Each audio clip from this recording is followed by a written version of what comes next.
오늘 말씀은 야고보서 3장 13절로부터 18절까지 말씀입니다.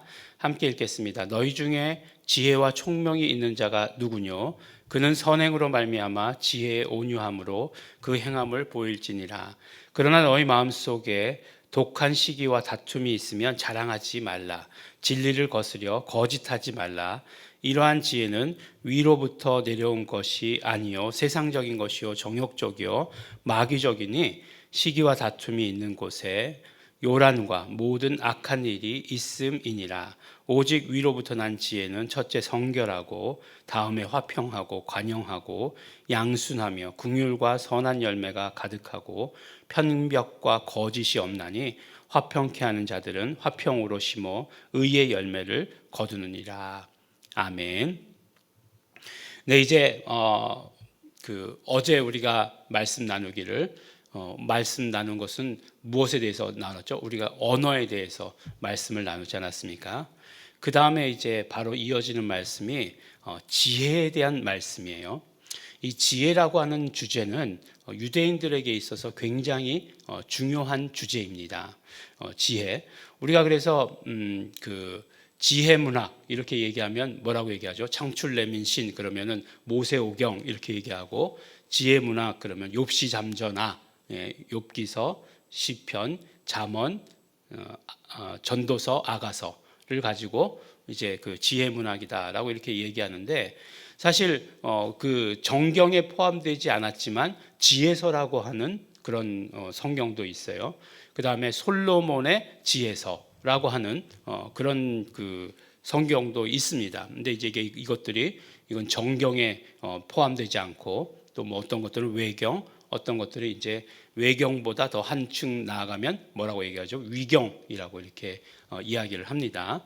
그래서 이제 외경까지 인정하는 것들도 있고, 또 위경도 사실은 뭐 모든 것이 다 가치 없다 그렇게 얘기할 수는 없어요. 그 중에서 이제 어떤 부분들을 우리가 이렇게 인용할 수도 있습니다. 그래요. 근데 이 잠언서를 보면 이 지혜 문학이라고 얘기하는데, 지혜에 대해서 이야기할 때 지혜가 마치 이렇게 살아있는 사람인 것처럼 그렇게 얘기를 합니다. 잠언서 1장에 보면 이렇게 얘기하죠. 지혜가 길거리에서 부르며 광장에서 소리를 높이며 말한다 라고 이렇게 얘기합니다. 지혜가 그렇게 말한다, 마치 이렇게 의인화하는 것처럼. 이런 이야기 우리 많이 알죠. 뭐 어떤 이야기죠? 이소무화 같은 것, 막 사람들이 그 동물들이 막 말하고 막 그러잖아요. 예. 최근에 본 것 중에 뭐가 있죠? 쿵푸 팬더, 뭐 이런 것들, 팬더가 막 이렇게 싸움도 하고 말도 하고 그러지 않습니까? 그런 것들처럼 이렇게 지혜를 의인화하는 것을 보게 되는 것이죠.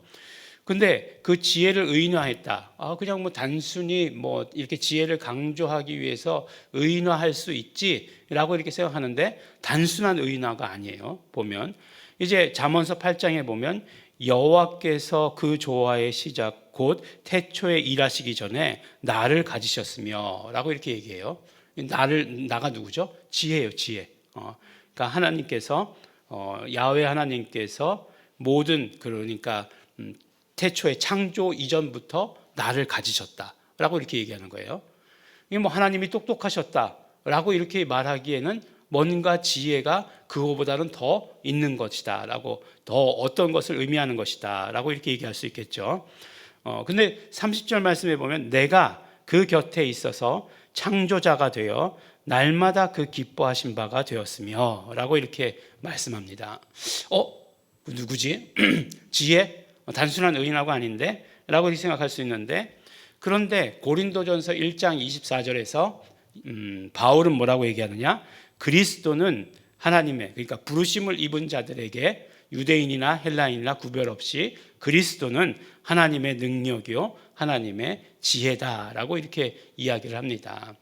그러니까 물론 예수 그리스도를 보내신 그런 모든 방식들, 그러니까 독생자를 보내셔서 하나님의 일을 하시게 하시는 그런 모든 방식들이 하나님의 지혜다라고 이렇게 우리가 풀어서 해석할 수도 있겠지만, 그렇지만 구약에서부터 유대인들의 어떤 생각에서부터 내려온 지혜는 무엇이냐면, 그렇죠, 예수 그리스도를 예표하는 거예요. 예수 그리스도를 예표하는 것이 지혜다라고 이렇게 이야기하는 거예요. 그래서 이렇게 지혜가 중요하고 지혜가 이렇게 많이 유대적인 그런 생각 속에서 중요시 여겼다라고 하는 거죠. 그러니까 우리가 처음에도 계속 말씀드리지만 야고보는 유대인 중에 유대인이에요. 그렇기 때문에 이 유대인들이 가지고 있던 생각에 대해서 그 생각이 아주 철저했는데 그 생각이 무엇이냐? 지혜에 대해서 중요시 여겼다라고 하는 것이죠. 그리고 바로 이건 사도 바울의 이야기였지만 지혜가 그러니까 결국 예수 그리스도의 예표라고 하는 사실을 야고보도 알고 있었다라고 하는 거죠.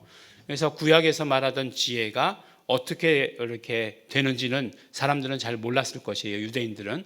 그러나 예수 그리스도를 알고 있었던 유대인들은 이것이 바로 지혜가 예수 그리스도를 예표하는 것이구나, 의미하는 것이구나라고 하는 사실을 알았다는 거죠.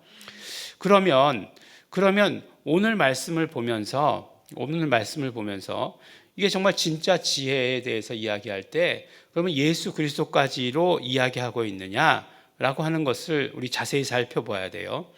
네, 오늘 17절 18절 말씀해 보니까 오직 위로부터 난 지혜는 성결하고 화평하고 관용하고 양순하고 긍휼과 선한 열매가 가득하고 편벽과 거짓이 없다라고 이렇게 얘기합니다. 이게 어디서 많이 들어본 이야기하고 비슷하지 않습니까? 그렇죠. 어디서 들어봤죠? 오직 성령의 열매는 갈라디아서 5장 22절에 말씀하시는 사랑과 희락과 화평, 오래 참음, 자비, 양선, 충성, 온유, 절제라고 이렇게 얘기하던 성령의 9가지 열매하고 오늘 말씀하고 되게 비슷하다라고 하는 사실을 알 수 있는 것이죠. 그래서 결국은 야고보가 이야기하고자 했던 것은 무엇이냐면 지혜가 예수 그리스도를 예표한다 라고 하는 것에서 한 걸음 더 나아가서 지혜가 성령을 예표한다 라고 하는 것으로 말씀해 주시고 있는 거죠. 지혜의 성령님이라고 이야기하고 있는 거죠. 지혜의 성령님, 진리의 성령, 지혜의 성령, 이렇게 얘기하고 있는 거죠. 우리 요한복음에서는 진리의 성령님이라고 얘기하고 있는데 야고보서는 오기를 뭐라고 얘기하고 있냐? 지혜의 성령님이다라고 하는 것을 우리에게 말씀해 주십니다. 그러므로 말씀하고자 하는 것은 무엇이겠습니까? 결국 우리가 지혜라고 하는 것은 어떤 것이에요? 성령의 나타나심인 거예요. 우리 지혜라고 하는 것은 결국 성령의 열매인 것이에요. 그러니까 지혜의 열매가 성령의 열매랑 다르지 않은 거죠. 근데 열매라고 하는 것은 우리가 잘 아는 대로 두 가지 특징이 있죠. 열매라고 하는 것은 뻥튀기가 아니죠. 열매라고 하는 것은 심으면 그 다음에 오랜 시간을 기다려야 되는 것이고 인내해야 되는 것이에요. 언제까지? 그 뿌리에 진액이 올라와서 그 뿌리의 진액이 결정체가 되는 것이 열매 아니겠어요? 그러니까 기간도 필요하고 그 다음에 그 뿌리의 진액이 올라오는 것도 너무나 중요하다는 것이에요. 무엇을 이야기하고자 하느냐? 계속해서 그것이 열매가 되도록 인내해야 되는 거죠. 긴 기간을 보내야 되는 거죠. 그래서 성령님께서 언제나 우리의 삶을 사로잡도록 해야 하는 것, 그것이 바로 지혜의 열매다라고 하는 것을 우리에게 말씀해 주십니다.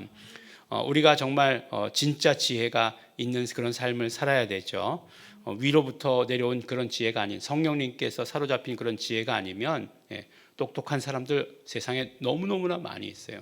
그렇지만 세상적이고 정욕적이고 마지막에 그것을 뭐라고 얘기하느냐? 마귀적이다 라고 이렇게 말씀하고 있습니다. 그러한 지혜가 아니라 정말로 성령님께서 주시는 생명, 진짜 지혜, 살리는 그런 지혜가 차고 넘치시는 우리 성도 여러분 되시기를 예수 이름으로 축원합니다. 기도하겠습니다. 하나님 아버지 감사합니다. 오늘도 우리가 지혜, 그러면 우리 단순히 이 세상 삶에서의 지혜라고 생각했는데 그것이 예수 그리스도를 예표하고 그것이 또 성령님을 말씀하시는 것임을 오늘 깨닫게 하여 주신 것 너무나 감사하고 고맙습니다. 우리 지혜가 넘치게 하여 주시옵소서. 성령님께서 주시는 그 성령의 열매가 차고 넘칠 수 있도록 아버지 축복하여 주시옵소서. 예수님 이름으로 기도드렸습니다. 아멘. 그러므로 이 시간에 기도하실 때 우리가 정말 열매 맺는 지혜의 열매, 성령의 열매 맺기 위해서 정말 성령님께 사로잡혀야 되겠습니다. 성령님 도와주시고 우리를 인도하여 주시옵시고 우리는 또 성령님께 순종하는 삶 살기를 소원합니다. 결단하시면서 다 같이 통성으로 기도하시겠습니다.